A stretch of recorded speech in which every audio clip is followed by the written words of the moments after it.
Aku bisa berbicara berjam-jam mengenai hal-hal apa saja yang membuatku berpikir kalau Avatar The Legend of Aang merupakan kartun yang sangat berkualitas. Mulai dari ceritanya yang komprehensif dan luas, tapi sangat emosional di level individu tiap karakternya, world buildingnya yang sangat mendetail dan mengkomplementari ceritanya dengan cocok, serta kualitas dari gaya seni gambarnya yang benar-benar distintif dari kartun-kartun barat lain yang aku nonton.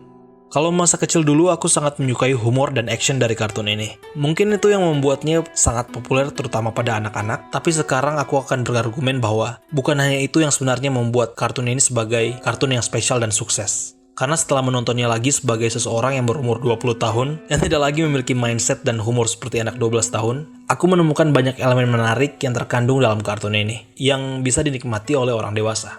Walaupun memang kartun ini dibuat dan diperuntukkan untuk anak-anak, nyatanya banyak hal-hal yang bertemakan isu dewasa yang diangkat dalam kartun ini. Wait, dewasa di sini maksudnya hal-hal yang berkaitan dengan masalah orang dewasa, bukan porno dasar otak mes. Mulai dari isu politik seperti kolonialisme, kerja paksa, propaganda, perang, sampai dengan genosida, isu sosial seperti kesenjangan kelas, budaya patriarki, dan juga feminisme, serta isu psikologi seperti self-doubt, toxic masculinity, krisis identitas, dan moral dilema. Dulu saat menontonnya sebagai anak kecil, aku tidak memperhatikannya atau tidak mengerti sama sekali tentang isu-isu yang diangkat itu. Karena mungkin aku cuma fokus di komedinya saja. Tapi kini setelah memahami sejumlah isu tersebut, aku jadi lebih menghargai kartun ini sebagai kartun yang sangat spesial. Karena bukan hanya kartun ini telah menjadi hiburan masa kecilku, namun juga ternyata kartun ini dapat menjadi media yang memiliki sejumlah pembelajaran dan penggambaran isu-isu yang penting. Salah satu isu yang menurutku sangat signifikan yang terkandung dalam kartun ini adalah mengenai isu tentang perang serta dampaknya kepada lingkungan dan masyarakat dari dunia tersebut.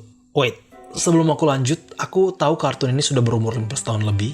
Jadi aku berasumsi kalau kalian semua sudah pernah menontonnya, setidaknya sekali. Tapi kalau for some reason kamu adalah bagian dari mereka yang belum pernah menonton Avatar The Legend of Aang sebelumnya, dan mungkin kamu nanti ingin menontonnya, aku beri pernyataan spoiler. Karena mulai dari sekarang, aku akan membahas banyak mengenai cerita dan latar belakang dari kartun ini. So you have been warned. Terdapat 4 bangsa dalam dunia Avatar. Ada suku air, kerajaan bumi, negara api, dan pengembara udara. Pada dasarnya keempat bangsa ini memiliki kemampuan dan teknik pengendalian elemen alamnya masing-masing. Negara api merupakan para pengendali api, kerajaan bumi merupakan para pengendali tanah, dan begitu seterusnya. Karena terpisah secara geografis dan berbeda-beda secara elemental, masing-masing bangsa ini memiliki kultur dan etnis yang berbeda-beda juga. Masing-masing bangsa itu sendiri memiliki sumber dayanya tertentu, yang juga berkaitan dengan elemen yang mereka miliki. Sumber daya tersebut kemudian menjadi faktor utama dalam kemakmuran bangsa tersebut. Misalnya bagaimana negara api yang memiliki superioritas dalam hal industrialisasi, dikarenakan mereka menggunakan pengendalian api mereka dalam memanipulasi besi dan batu bara sebagai sumber daya mereka. Atau bagaimana pengembara udara lebih maju dalam hal-hal spiritual, dikarenakan natur elemen mereka yang lebih berfokus pada hal-hal tersebut. Sebelum cerita dari kartun ini dimulai, lanskap politik dan budaya dari keempat bangsa ini jarang mengalami tumpang tindih sehingga konflik skala besar seperti perang antar bangsa juga jarang terjadi. Namun, hal itu berubah semenjak negara api menyerang. Secara tiba-tiba, negara api memutuskan untuk melakukan invasi kepada bangsa-bangsa lain. Hal ini kemudian meletuskan peperangan skala penuh bagi ketiga bangsa melawan negara api. Dalam awal ceritanya, disebutkan bahwa perang tersebut telah berlangsung selama 100 tahun, dan masih terus berlangsung pada saat kita dikenalkan dengan karakter-karakter utama dalam kartun ini, yaitu Aang, Katara, dan Sokka. Pada episode pertama season 1, kita dapat melihat bagaimana perang yang terjadi telah mempengaruhi suku air selatan, terutama kehidupan Katara dan Sokka, yang mana kita tahu bahwa mereka berdua menjadi yatim piatu akibat terbunuhnya ibu mereka di saat penyerangan negara api yang dahulu terjadi. Selain itu, akibat dari desakan untuk pergi berperang, para pria dari suku air selatan itu terpaksa harus meninggalkan tempat tinggal mereka dalam rangka bertempur dengan negara api. Hal ini kemudian mengakibatkan seluruh anak dari suku air tersebut, termasuk Katara dan Sokka, kehilangan sosok ayah. Terlebih lagi, suku tersebut kehilangan pasukan pertahanan yang mengakibatkan ketidakberdayaan mereka dalam menghadapi serangan yang tiba-tiba dapat terjadi. Kenyataan bahwa perang memberikan dampak yang signifikan terutama pada keamanan anak-anak digambarkan dengan jelas dalam episode ini. Dalam peperangan di kehidupan nyata sendiri, kondisi buruk seperti itu mengakibatkan meningkatnya jumlah anak yang kemudian menjadi yatim piatu. Bahkan di skenario terburuk, anak tersebut malah dapat menjadi korban yang terbunuh dalam perang yang terjadi. Selain isu tentang dampak perang terhadap anak, isu mengerikan yang lain seperti genosida ternyata juga diangkat dalam kartun tersebut. Dulu sebelum belajar mengenai apa itu genosida, aku tidak terlalu memikirkannya saat menonton penggambaran genosida di kartun ini. Tapi setelah menontonnya lagi sekarang, aku baru sadar kalau ternyata genosida merupakan bagian besar dari hasil peperangan yang terjadi dalam dunia Avatar ini.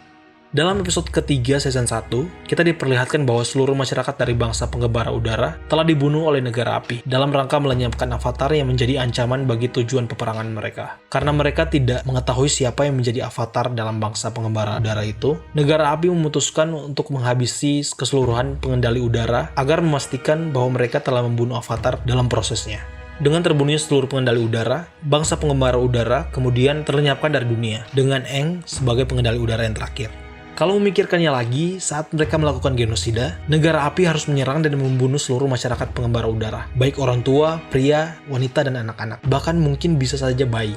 Tindakan ethnic cleansing ini dapat kita lihat kesamaannya dengan genosida-genosida yang terjadi di peperangan dunia nyata. Misalnya seperti bagaimana Nazi melakukan genosida bagi masyarakat Yahudi di Perang Dunia Kedua, yang pada prosesnya membunuh 6 juta jiwa manusia, baik anak-anak hingga orang dewasa.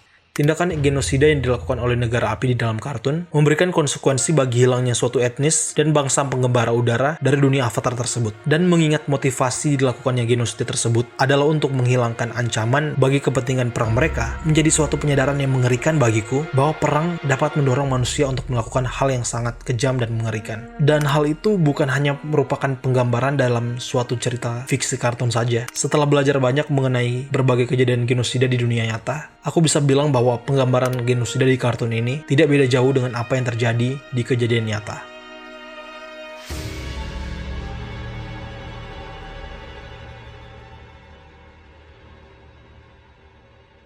Salah satu isu perang lain yang digambarkan dalam kartun ini adalah mengenai kolonialisme dan kerja paksa. Hal ini yang sangat mengejutkan bagiku saat mengetahui dan memahaminya sekarang. Karena saat menonton bagian-bagian itu dalam kartun, aku tidak ada pemikiran sama sekali bahwa hal ini basically adalah penjajahan yang dialami Indonesia dan berbagai negara dunia ketiga lain. Dan menurutku penggambaran dalam kartun ini benar-benar otentik dan nyata jika diparalelkan dengan masa kolonialisme dulu. Seperti yang kita tahu, akibat dari perang berkepanjangan, perebutan teritori menjadi hal yang diperjuangkan antar bangsa-bangsa yang berperang tersebut. Negara api sebagai bangsa yang memiliki superioritas dalam militer berhasil menjadi pihak yang paling banyak menguasai wilayah dari bangsa-bangsa lain. Mereka kemudian menginstal koloni mereka di wilayah-wilayah tersebut dalam rangka geopolitik dan penguasaan sumber daya. Dalam hal ini, negara api tidak hanya menguasai wilayah geografis dari bangsa lain saja, namun juga menguasai masyarakat yang telah lama tinggal di dalam daerah tersebut. Akibat dari hal itu, masyarakat yang dijajah terpaksa harus tunduk di bawah kekuasaan pemerintahan negara api. Banyak sekali masyarakat tersebut yang kemudian kehilangan harta, tanah, rumah, bahkan keluarga mereka dalam proses pengambil alihan yang dilakukan oleh pemerintahan negara api. Bahkan dalam beberapa wilayah yang dijajah, masyarakat tersebut dijadikan subjek buruh untuk melakukan tugas-tugas dan kerja paksa.